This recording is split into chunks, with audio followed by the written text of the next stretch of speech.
إن الحمد لله نحمده ونستعينه ونستغفره ونستهديه ونستنصره ونعوذ بالله من شرور أنفسنا ومن سيئات أعمالنا من يهده الله فلا مضل له ومن يضلل فلا هادي له وأشهد أن لا إله إلا الله وحده لا شريك له وأشهد أن سيدنا محمدا عبده ورسوله أرسل رسوله بالهدى ودين الحق ليظهره على الدين كله ولو كره المشركون اللهم صل على سيدنا محمد وعلى آله وأصحابه ومن تبعهم بإحسان إلى يوم الدين أما بعد. وقال الله تعالى في كتاب العظيم بعد أعوذ بالله من الشيطان الرجيم لو أنزلنا هذا القرآن على جبل لرأيته خاشعا متصدعا من خشية الله وتلك الأمثال نضربها للناس لعلهم يتفكرون والله الذي لا إله إلا هو عالم الغيب والشهادة هو الرحمن الرحيم صدق الله العظيم. وقال النبي صلى الله عليه وسلم خيركم من تعلم القرآن وعلمه أو كما قال رسول الله صلى الله عليه وسلم. Yang Busa, Tuan Pengerusi Surau Ihsaniyah, para ahli jawatan kuasa, pegawai-pegawai syarak, tuan-tuan dan puan-puan yang dirahmati Allah Subhanahu wa taala, ibu-ibu, ayah-ayah sekalian. Alhamdulillah, summa alhamdulillah. Merafakkan kesyukuran dengan lafaz alhamdulillah.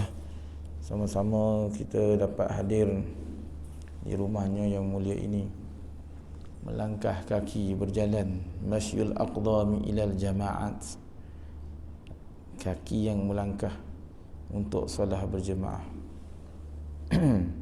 Menyebabkan malaikat-malaikat ini berbantah-bantah, kan? Menyebabkan berlakunya pertelingkahan di kalangan malaikat tentang di antara golongan yang menyebabkan kafarat, yang menyebabkan keampunan Allah Subhanahu wa taala. Datang ke masjid, menyebabkan gugurnya dosa-dosa. Dapat kita salat secara berjemaah di awal waktu sebagaimana yang telah ditunjukkan oleh baginda Nabi sallallahu alaihi wasallam, secara pukalnya Allah Subhanahu wa taala terima insya-Allah. Walaupun ada kekurangan-kekurangan, ya, apatah lagi kita hari ini hidup di satu suasana zaman, ya, yang zaman yang tidak serupa dengan orang-orang terdahulu. Nak dibandingkan dengan zaman sahabat lagilah jauh, ya. Tetapi apapun, kehidupan diteruskan, zaman berganti zaman. Kita hidup sekarang ni di akhir zaman, maka jalan keluar tidak ada lain melainkan dengan agama. Jadi perintah yang paling unggul, perintah yang paling awal, yang julung-julung kali yang akan dihisap, salat. Jadi buatlah kita sebaik cara dengan kita berjemaah. Dan insya-Allah kita sambung pada kita punya muzakarah kita, pendengaran hadis baginda Nabi sallallahu alaihi wasallam sebagai muhasabah, sebagai renungan, sebagai yang kita peringatan, ya, berkenaan dengan hadis baginda Nabi sallallahu alaihi wasallam di dalam fadailul Quran, kelebihan-kelebihan Al-Quran. Dan saya yakin dan percaya ramai ibu ayah, tuan-tuan dan puan-puan, ya, membaca Al-Quran berdasarkan dorongan-dorongan, berdasarkan kepada pengetahuan, ilmu. Mungkin ada yang telah mendapat kemanisan di dalam membaca Al-Quran, meyakini akan janji-janji Allah Subhanahu wa taala. Itulah yang dipanggil fadailul amal, untuk menghubungkan ilmu kita yang sikit ini dengan ilmu Allah Subhanahu wa taala yang maha luas, untuk mendengar lagi-lagi satu sabdaan yang telah disabdakan oleh kekasih Allah Subhanahu wa taala, baginda Nabi Muhammad sallallahu alaihi wasallam, yang telah direkodkan, yang telah disampaikan oleh para sahabat, terus kepada tabi'in, sehinggalah kita hari ini sampai di depan kita melalui berupa apa? Berupa kitab. An Sa'id ibn Sulaimin radhiyallahu anhu mursalan qala Rasulullah sallallahu alaihi wasallam ma min syafi'in afdalu manzilatan 'inda Allah yaumal qiyamah minal Qur'an la nabiyyun wala malakun wala ghairuh. Lebih kuranglah juga macam mana yang kita pernah dengar pada bulan yang lalu tentang Al-Quran. Sayyidina Sa'id qala al-Iraqi rawahu Abdul Maliki Ibn Habib kaza fi syarh al-Ihya. Sayyidina Sa'id bin Sulaim radhiyallahu anhu meriwayatkan bahawa Rasulullah sallallahu alaihi wasallam bersabda, pada hari kiamat tidak ada pemberi syafaat yang lebih tinggi di sisi Allah Subhanahu wa taala melainkan Al-Quran. Syafaat ni sebagai kita punya penolong, bukan nabi dan bukan juga malaikat dan lain-lain. Disebut ada beberapa syafaat kan. Jadi yang kita boleh ikhtiar, yang kita boleh usahakan di antaranya Al-Quran. Tidak ada pemberi syafaat yang lebih tinggi di sisi Allah Subhanahu wa taala melainkan Al-Quran. Kenyataan bahawa Al-Quran adalah pemberi syafaat dan kedudukan syafaat Al-Quran adalah tinggi, sehingga syafaat itu diterima sehingga syafaat itu diterima telah pun kita ketahui daripada beberapa hadis yang lain ataupun yang kita telah dengar sebelum ni, bahawa Al-Quran itu pemberi syafaat yang mana syafaatnya diterima. Semoga Allah Subhanahu wa taala dengan rahmatnya menjadikan Al-Quran itu pemberi syafaat kepada saya. Saya ni merujuk kepada musannif kitab ni lah, pengarang kitab ni kata, semoga menjadikan Al-Quran itu pemberi syafaat kepada saya dan anda juga dan kita semualah. Amin ya rabbal alamin. Semoga Allah Subhanahu wa taala tidak menjadikan Al-Quran sebagai penentang atau pendakwa terhadap kita. Di dalam kitab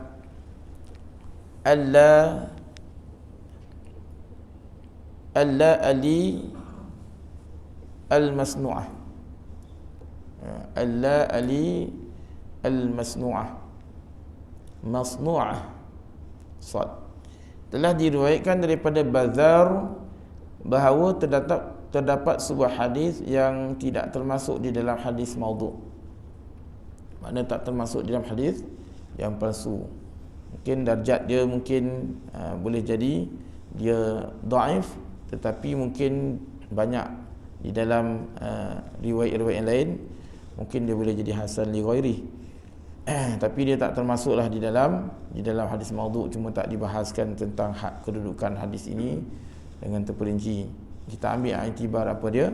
Apabila seseorang itu meninggal dunia dan semasa keluarganya masih sibuk menguruskan pengkafanan dan pengkubumiannya, seorang yang sangat kacak akan berdiri di kepala mayat itu. Apabila mayat itu dikafankan, orang itu akan berada di antara dada mayat dan kain kafan. Apabila mayat itu telah selesai dikebumikan,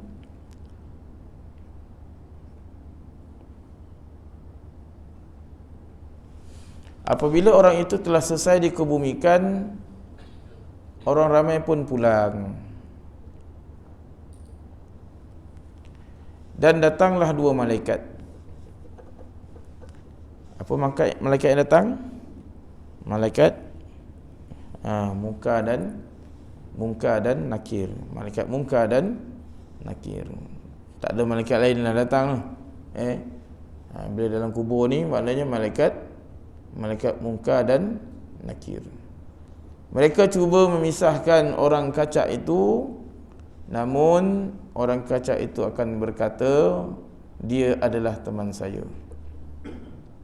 dia adalah sahabat saya tidak akan meninggalkannya keseorangan dalam apa-apa keadaan pun.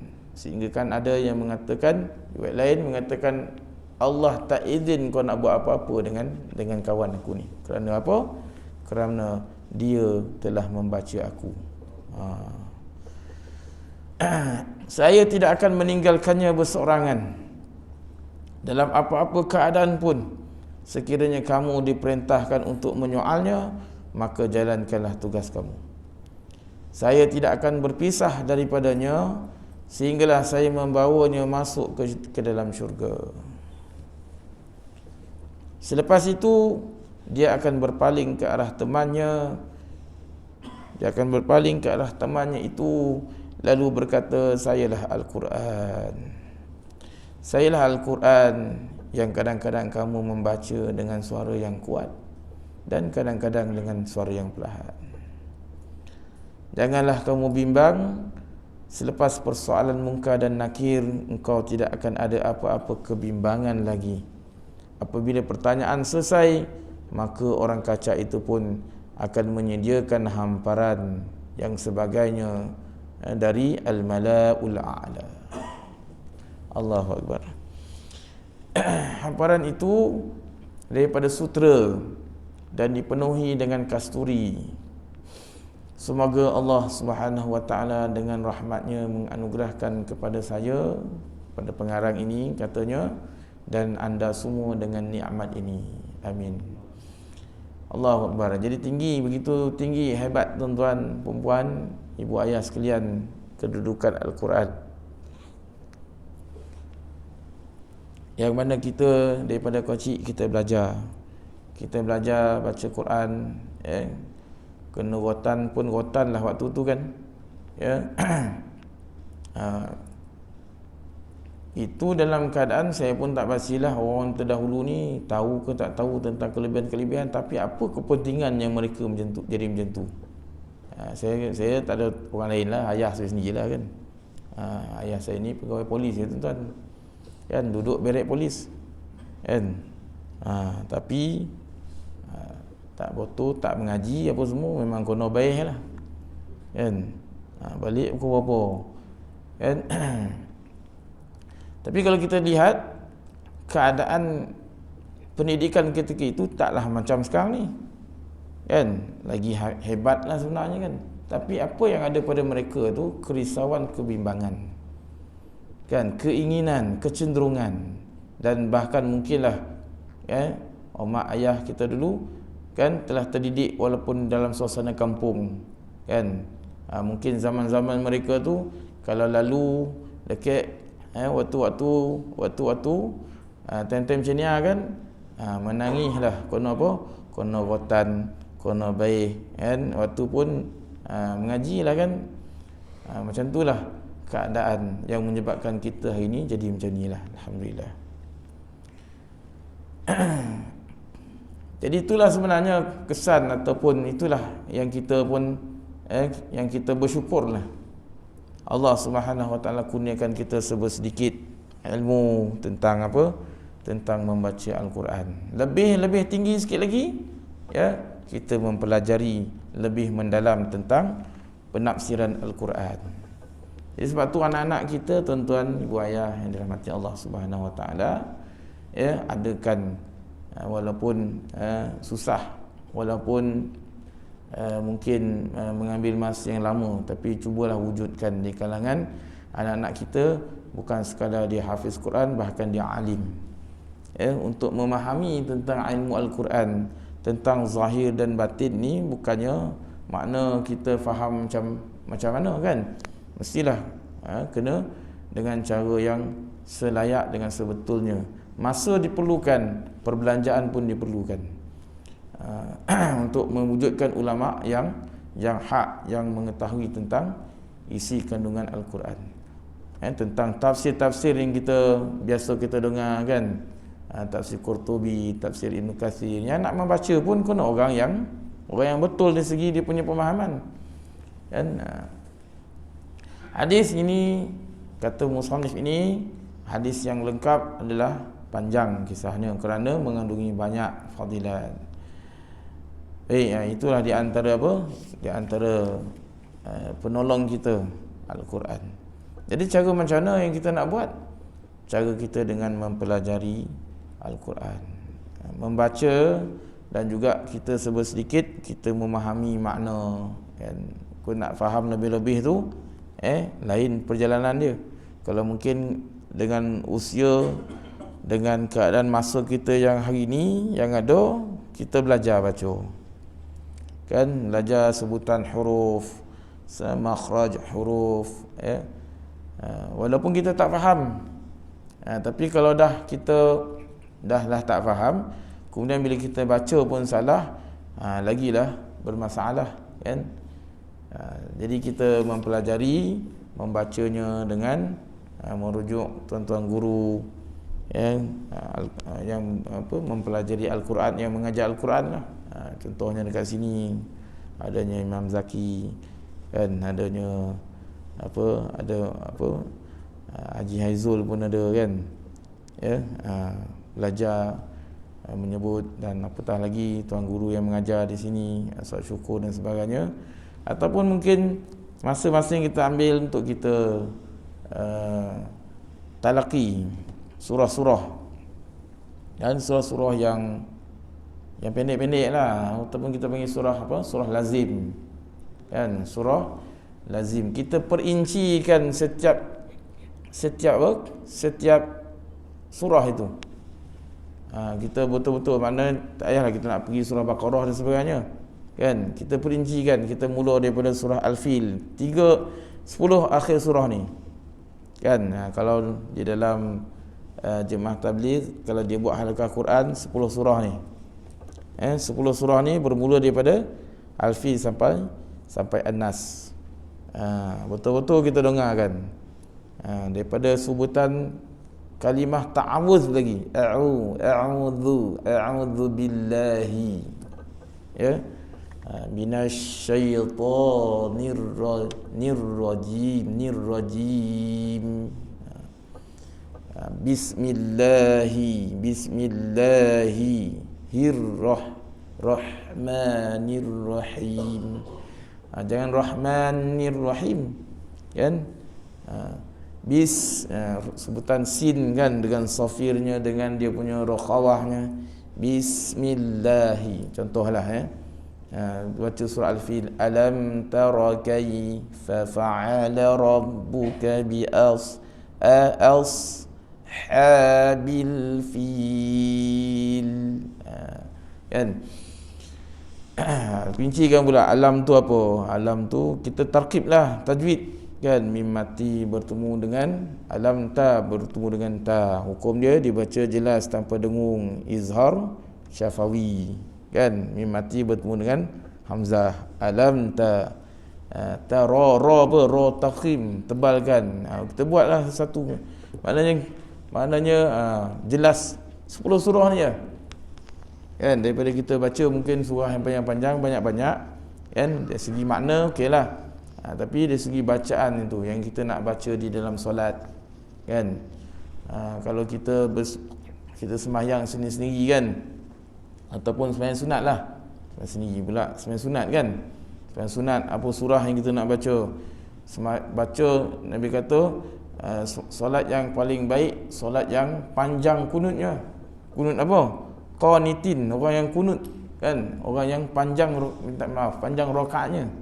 Orang yang qanitin, orang yang panjang rakaat dia Panjang apa surah 3 kul dia hafal kan, contohlah kan. Nak baca panjang je dah, iyalah tu masa yang kita kena bagi panjang. 3 kul huwallah yang kita tahu, kita bacalah 100 kali kan. Panjang tak jadi bukanlah tunggu kita hafal surah Al-Baqarah kan, bukanlah tunggu sampai surah Yasin baca surah Yasin, tak.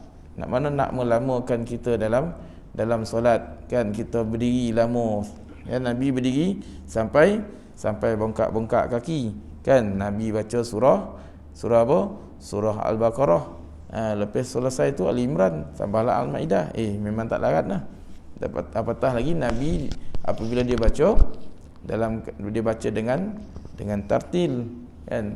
Kita mungkin 3 kul je, tapi biarlah betul 3 kul tu kan. Kuliah ke, kita nak ulang kuliah berapa kali kita nak, sebab apa? Kita nak lamakan di dalam solat kan. Tetapi biarlah bacaan kita tu bacaan yang betul kan.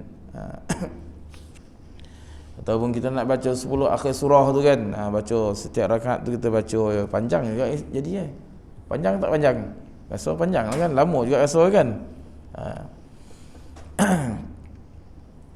Jadi kita usullah ke arah pembaikan pembacaan ya.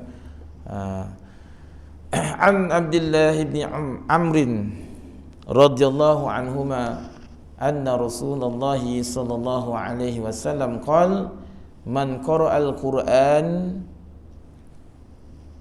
faqad istadraja an-nubuwah baina jambayhi ghaira annahu la yuha ilayhi la yanbaghi li sahibil Qur'an an yajida ma'a man wajada wa la yajhala ma'a man jahila wa fi jawfihi kalamullah.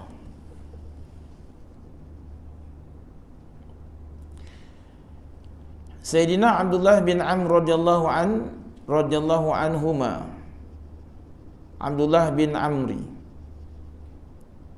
ataupun disebut disebut Amr, meriwayatkan bahawa Rasulullah sallallahu alaihi wasallam bersabda, sesiapa membaca Al-Quran maka dia menyimpan pengetahuan kenabian di dalam dadanya. Sesiapa yang membaca Al-Quran, dia menyimpan pengetahuan kenabian di kepalanya, di dadanya. Cuma tidak diturunkan wahyu kepadanya. Ghaira annahu la yuha ilaihi. Cuma beza dia tidak diturunkan wahyu kepadanya. Wahyu dah tamat. Jangan pula kita pandai-pandai terima wahyu pula. Bila sebut ni, betul lah cakap ustaz, saya dapat lah perkara baru kan. Tak ada ya, wahyu tak ada lagi. Sebagaimana kalau kita dengar ada satu ajaran ustaz, dia panggil apa? Kitab ghaib, macam-macam tu yang pelik itu ada juga yang tak semonggah hang ikut tu kan. Dah lah benda tu dah selesai dah. Apa benda lah yang kita nak sebenarnya? Nak benda yang pelik-pelik kau, nak sampai boleh jalan teh daun kau pun semua tu kan. Cukuplah dengan apa yang kita dah pelajari ini, dengan mengikut manhaj imam yang 4. Kita mengikut manhaj Asy-Syafi'i, akidah kita melalui Al-Imam Abu Hasan Al-Asy'ari kan. Ikutlah apa yang ulama-ulama telah buat, kita peganglah dekat situ. Sekarang ni pun dah meletakkan satu nasihat peringatan setiap kali khutbah kan. Jadi kita ikut, kita belajarlah kan. Ada pula dia kata, tuan guru saya dapat Al-Quran ghaib. Al-Quran ghaib. Macam mana boleh dapat tu? Melalui bisikan lah. Bisikan pula kan ya. Melalui bisikan. Macam mana nak tahu benda tu kalau benda tu daripada syaitan? Dengar dia macam tu, bongi dah, marah dah kan. Marah dia bila kita kata kan. Jadi macam mana kitab tu? Macam mana saya nak tahu kan, sebab dia ghaib. Dah ghaib macam tu pula dia jawab kan. Tak payahlah layan macam tu. Dah ada nama pun ghaib kan. Dia goma ilmu-ilmu ghaib ni. Kan allazina yu'minuna bil ghaib, bukannya maksud ghaib macam mana, beriman pada benda yang tak nampak. Ghaib ni dosa pahala, kan, kubur, neraka, tapi kita beriman. Ini dia dengan kitab ghaib. Tuan-tuan jumpa tak tu? Pernah dengar tu? Kan kalau tuan-tuan kajian kalau macam saya dulu memang ada senarai ajaran sesat tu. Ajaran-ajaran sesat yang telah disenaraikan oleh Jakim. Dan juga buat pemantauan. Kadang-kadang bukan senang juga kita nak trace orang macam ni kan, kena jadi sebahagian daripada mereka undercover. Kan duduk sama orang dia, macam-macam lah. Jadi wahyu tidak diturunkan. Adalah tidak wajar bagi seseorang yang mempunyai ilmu Al-Quran memarahi orang yang pemarah, dan tidak patut dia bertindak jahil sedangkan Al-Quran berada di dalam dadanya. Oleh kerana wahyu telah tamat selepas kedatangan Rasulullah sallallahu alaihi wasallam, maka sekarang wahyu tidak mungkin akan datang lagi. Tak ada lagi lah wahyu. Tak ada, jangan kita dengar-dengar orang yang dengar dapat wahyu baru ni kan. Wahyu-wahyu macam-macam benda-benda pelik ni tak ada dah. Bahkan nabi la nabiyya ba'di, nabi pun tak ada. Cuma yang akan turun di akhir zaman Nabi Isa alaihi salam, itu pun dia bukan membawa syariat yang baru, bahkan tak ada wahyu baru. Dia mengikut syariat baginda Nabi sallallahu alaihi wasallam. Itu tanda besar kiamat lah yang kita yakini kan. Jadi tidak ada lagi nabi, la nabiyya ba'di, tidak ada lagi nabi setelah aku, maka wahyu pun dah tamat. Yang malaikat yang penyampai wahyu pun istilahnya dah pencen kan. Dah pencen lah, tak ada kerja hantar wahyu lagi. Cuma malaikat yang menyampai wahyu ni, siapa dia? Malaikat Jibril alaihi salam akan turun di antara malam, pada malam Al-Qadar kan, yang disebut kan. Dia akan turun pada Lailatul Qadar. Namun oleh kerana Al-Quran adalah perkataan Allah yang suci, maka tidak ragu-ragu lagi Al-Quran itu mengandungi pengetahuan kenabian. Jadi bila kita baca Al-Quran, bila kita mempelajari Al-Quran, sebenarnya kita mempelajari, kita membaca ilmu kenabian. Cuma janganlah kita salah faham pula tentang ilmu kenabian ni. Faham kita dah macam faham Nabi pula kan. Cuma ulama meletakkan pada 4 perkara, 4 keadaan. Yang pertama, bila kita baca ni kita tahu, terutama orang Arab lah, kalau orang Arab baca tu dia faham lah tu, sebab bahasa dia kan. Contoh kalau kita baca wal asr, faham tak semua tuan-tuan? Apa tu?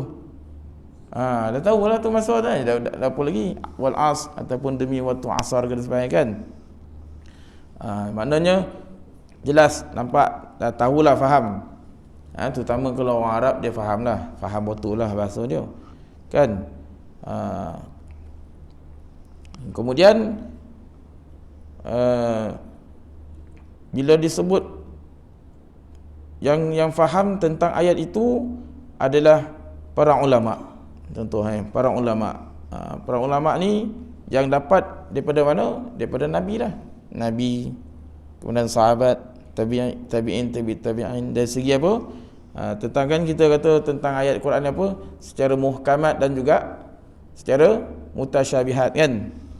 Muhkamat tu jelas lah kan. Aqimis solata li zikri, kutiba alaikumus siyam kama kutiba alal ladzina min qablikum la'allakum tattaqun kan.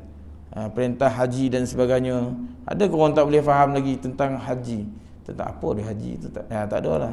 Maknanya kan itu dah apa yang faham kan. Jadi tentang yang kita tak faham. Jadi maknanya yang faham itu adalah para ulama kan.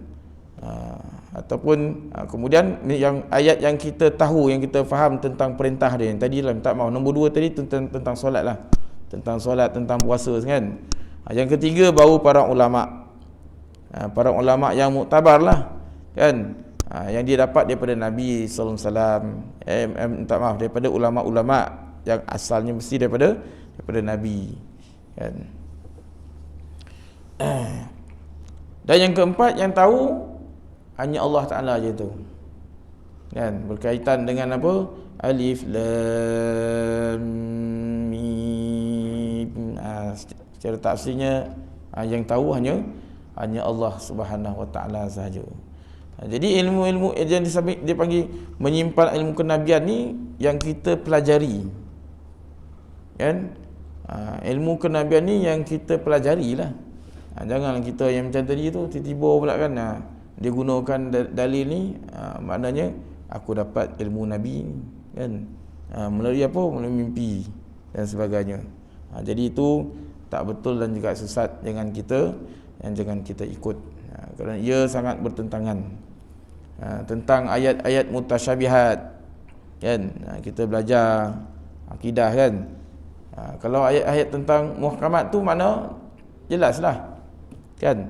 Tapi tentang mutasyabihat, tentang ayat-ayat kesamaran, kan. Sebab tu bila kita belajar akidah, maka kita akan jumpalah masalah ni, kan. Untuk kita sama ada bila berkaitan dengan ayat-ayat mutasyabihat tu tentang apa, sama ada kita nak taswid, kita taswid, makna kita serahkan saja pada Allah Ta'ala. Tapi kadang-kadang ditanya juga, yadullah tu, tangan Allah, macam mana tangan Allah? Apa maksud tangan Allah tu? Ar-Rahman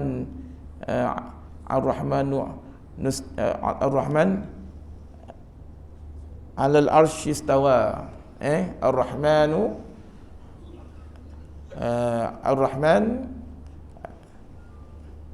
alal arsy istawa. Maknanya disebut Allah ini istiwa, kan, di atas arasy, kan. Dekat situ memerlukan apa? Memerlukan pada takwil. Kalau kita ni memandai-mandai takwil, tak bolehlah pula, kan. Kerana bahayanya mungkin akan merendahkan kedudukan Allah tu, ataupun kita menyamakan Allah tu pula dengan makhluk. Sebaiknya kita jangan tanyalah. Tu saya tafwid. Maknanya tak payah tanyalah tangan Allah. Tak payah tanya, jangan tanya. Dipanggil apa? Amiru kama jaa. Biarkan dia berlalu macam tu je, kan. Kalau kita belajar akidah ni, dia adalah dia punya istilah-istilah tu macam tulah, kan. Tapi kita nak takwil mestilah berpandukan dengan ulama yang muktabar serta akal yang muktabar juga berdasarkan pada Al-Quran dan hadis. Bahaya juga tu, kan, kalau kita pandai-pandai kita nak takwilkan ayat, kalau kita tidak ada ilmu yang betul. Jadi untuk selamat, maka kita perlulah berguru juga berkenaan dengan ayat-ayat yang kesamaran ni, supaya kita tak tergolong di kalangan golongan yang telah menjisimkan Allah, wa iyadzubillah, mentajsimkan Allah Subhanahu, menyerupakan Allah Subhanahu Wa Taala dengan makhluk, kan. Laisa kamislihi syai', tidak serupa Allah itu dengan segala sesuatu.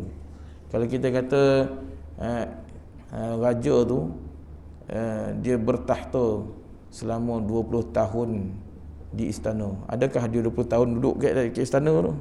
Kat istana tu dia duduk, kan. Ataupun dia duduk dekat atas dia punya tahta tu, kan. Selama 20 tahun better telah bertahta di sini. 20 tahun tu kan dia duduk dekat tu, kan. Jadi maksud apa kat situ? Maksudnya dia memerintahlah, kan. Jadi bila sebut Ar-Rahman 'alal 'arsy istawa, Allah Subhanahu Wa Taala istiwa di atas arasy tu, takkan Allah Taala tu duduk, kan. Maknanya Allah Taala istiwa di atas arasy, meletakkan Allah Taala tu pada tempat. Itu berkaitan dengan ilmu kenabian, pengetahuan kenabian. Maka apa yang kita belajar, ya, apapun paling rendah ilmu kenabian yang kita ada, yang kita boleh buat, baca Al-Quran lah, kan. Baca Al-Quran, tahu hukum-hukum tajwid, kan, sebutan huruf, ini bertemu apa, ini apa nama, cara macam mana nak baca, maka jadilah betul. Kan, sedikit buka Al-Quran, tafsir terjemahan, kita baca terjemahan. Kan? Saya faham kan di sini pun pagi-pagi je dah Tuan Bilal ya. Duduk kejap kan. Duduk mana yang ada kelapangan tu. Jadi baca satu ayat ke dua ayat, kemudian kita tadabbur.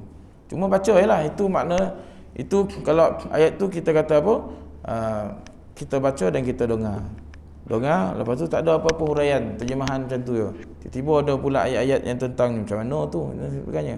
Itu kena rujuk pada alim, ulama. Jangan pula kita pula menafsirkan ada pun macam nilah. Saya dah rujuk dah, bukan ni. Betul lah kita dah rujuk tu, tapi mungkin bukan bidang kita juga untuk kita menerangkan. Biarlah yang lebih berautoriti untuk menjelaskan. Hazrat Fudail bin Iyad rahmatullah alaih telah menyatakan bahawa seorang hafiz Al-Quran adalah pemegang panji Islam. Oleh itu dia tidak sesuai bergaul dengan mereka yang menghabiskan masa dengan perkara yang sia-sia atau berserta dengan orang yang lalai daripada mengingati Allah Subhanahu wa taala, atau termasuk dalam kalangan orang yang malas, yakni dalam amal ibadat. Jadi contohnya gitulah dalam kita membaca Al-Quran. Kalau hafiz tu memanglah betul dah tu kan. Sebab tu saya kata kita nak menyediakan prasarana hafiz ni, bukan dekat madrasah tu, dia balik rumah kita ni apa jadi ya kan. Dekat madrasah je lah dia kan. Macam mana kita nak kuarantinkan dia, macam mana nak maintain dia punya momentum tu. Selalu memang macam tu lah rungutan guru-guru kan. Ni di madrasah lah, di sekolah pun macam tu lah juga kan. Habis hafazan dan sebagainya kan. Sebenarnya kita nak momentum dia tu dalam dia sentiasa menghafal. Dah habis dah syahadah dah kan. Habis ke syahadah? Tak. Sebab tu pengarang kitab ni, musannif pengarang kitab ni, selepas dia syahadah Quran, bapa dia suruh duduk dekat atas bumbung rumah kan. Kemudian baca Quran tu sampai khatam. Sebab tu tak pelik lah, dia boleh jadi terbaik sehingga apa? Dia jadi syekhul hadis kan. Syekhul hadis. Dia jadi muhaddisin. Kita macam mana? Kesian ya tak? Ayah sampai boleh kotuk kepala dia dengan terompah. Kotuk kepala dengan terompah. Sebab apa? Dia kata mak dia buatkan dia satu benda lah kan. Lepas tu dia memunyakan dia punya. Ayah dia tak suka dengan tu kan. Ini dengan akidah ni tak boleh main-main. Ini bukan kau punya ni kan. Ini Allah yang bagi. Pasal benda tu ya tuan-tuan kan. Salah cakap je. Tapi memang betul lah, bila kita salah cakap kan jadi salah perbuatan. Jadi perkara-perkara itulah sebenarnya orang-orang terdahulu ni telah melalui fasa-fasa zaman yang sangat berbeza dengan kita sebenarnya kan. Zaman sekarang ni pun kalau di madrasah tahfiz pun saya dengar, kalau di Pakistan kalau dulu sampai rehal tu boleh naik ke atas kepala. Sekarang ni dah tak ada dah kan. Dia dah dia dah termakan dengan zaman sekarang ni kan, banyak-banyak. Jadi hasil dia pun akan berkurangan lah sebenarnya kan. Kita akan tengok perbezaan lah sebenarnya zaman sekarang ni kan. Zaman yang begitu sangat berbeza lah. Apatah lagi selepas kita PKP, banyak benda-benda yang kita buat dulu semua dah hilang kan. Semua dah lenyap kan. Semua dah rasa macam sogan nak buat balik kan. Tak tahu pasal apa kan. Wallahu alam. Sebagai kita punya muhasabah pada kita hari ini, mudah-mudahan kita dapat iktibar untuk sama-sama kita amal. Dan juga kita sampaikan mohon ampun dan maaf sekiranya ada terkasar bahasa, mungkin bahasa yang tak sesuai pada untuk yang saya sampaikan. Minta ampun dan minta maaf pada tuan-tuan, minta ampun pada Allah. Yang baik itu semua datang daripada Allah Subhanahu wa taala. Yang tak baik itu atas kelemahan saya. Aqulu qouli hadza wa astaghfirullahalazim li wa lakum. Bismillahirrahmanirrahim. Alhamdulillahirabbil alamin. Wassalatu wassalamu ala asyrafil anbiya'i wal mursalin وعلى آله وصحبه أجمعين. اللهم اشرح بالقرآن صدورنا ويسر به أمورنا وعظم به أجورنا وحسن به أخلاقنا وواسع به أرزاقنا ونور به قبورنا يا الله يا أرحم الراحمين. اللهم ارحمنا بالقرآن واجعله لنا إماما ونورا وهدى ورحمة. اللهم ذكرنا منه ما نسينا وعلمنا منه ما جهلنا وارزقنا تلاوته آناء الليل وأطراف النهار واجعله لنا حجة يا رب العالمين. وصلى الله على سيدنا محمد وعلى آله وصحبه أجمعين والحمد لله رب العالمين. سبحان الله بحمده سبحانك اللهم وبحمدك أشهد أن لا إله إلا أنت أستغفرك وأتوب إليك.